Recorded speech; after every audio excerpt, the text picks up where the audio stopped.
আমি আইনের উপরে শ্রদ্ধাশীল। আমার এই বিশ্বাসটা আমি আসলে একদম শেষ অবধি রাখতে চাই। আমি বিশ্বাস করি আমি আসলে ন্যায় বিচার পাবো, আর আপনারা আমার সাথে থাকবেন। এই ভালোবাসা নিয়েই আসলে আমি জিততে চাই। যে আমাকে কালকে হচ্ছে গ্রেফতারি পরোয়ানা জারি করা হয়, ওয়ারেন্ট হয় আমার নামে। আমার কিছু বলার নেই।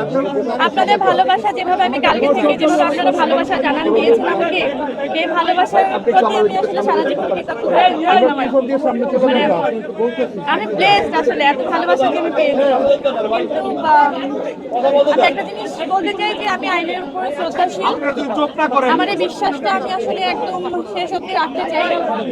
আমি বিশ্বাস করি আমি আসলে ন্যায় বিচার পাবো, আর আপনারা আমার সাথে থাকবেন। এই ভালোবাসা নিয়েই আসলে আমি জিততে চাই ইনশাআল্লাহ। আচ্ছা আপু, একই ঘটনায় আপনি একটি মামলা করেছিলেন, সেটি চলমান আছে। এরপরে একই ঘটনায় আবার আপনার এই সম্পর্কে আসলে সবাই অবগত। আমি যে মামলাটা করেছিলাম তার 2.5 বছর পরে উনি পাল্টা একটা মামলা করেন। এই মামলার জন্য আজকে এই যে আমাকে কালকে হচ্ছে গ্রেফতারি পরোয়ানা জারি করা হয়, ওয়ারেন্ট হয় আমার নামে। এবং আমার খুব বিশ্বাস ছিল যে আমি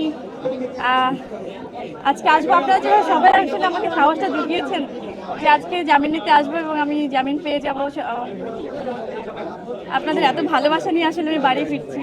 এরকম একটা জয় নিয়েও যেন আমি বাড়ি আসলে ফাইনালি ফিরতে পারি, আপনাদের ভালোবাসার সাথে থাকতে পারি, আমার জন্য দোয়া করবেন।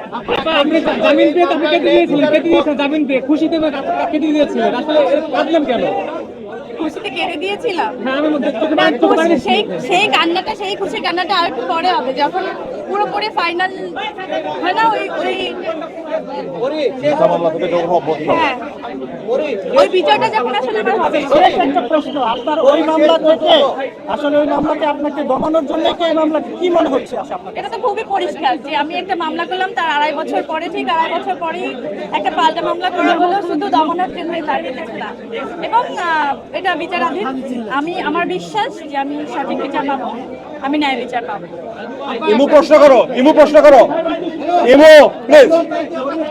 একদম এই জায়গাটায় দাঁড়িয়ে এই মামলাটা নিয়ে সবচেয়ে যদি বলতে চাই ন্যায় বিচারের কথাটা বলে ফেলছে, এটা শেষ পর্যন্ত ন্যায় বিচার পাওয়ার আশা ছিল কিনা? আসলে ন্যায় বিচার একদম মামলাটা আমি কিন্তু দাঁড়ে ঘুরেই, আপনারা সবাই জানেন 4টা বছর আগের ঘটনা।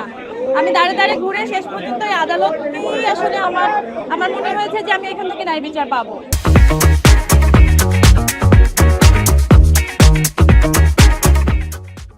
আমি এখান থেকে আশাহত চাই না, আশাহত হতে চাই না।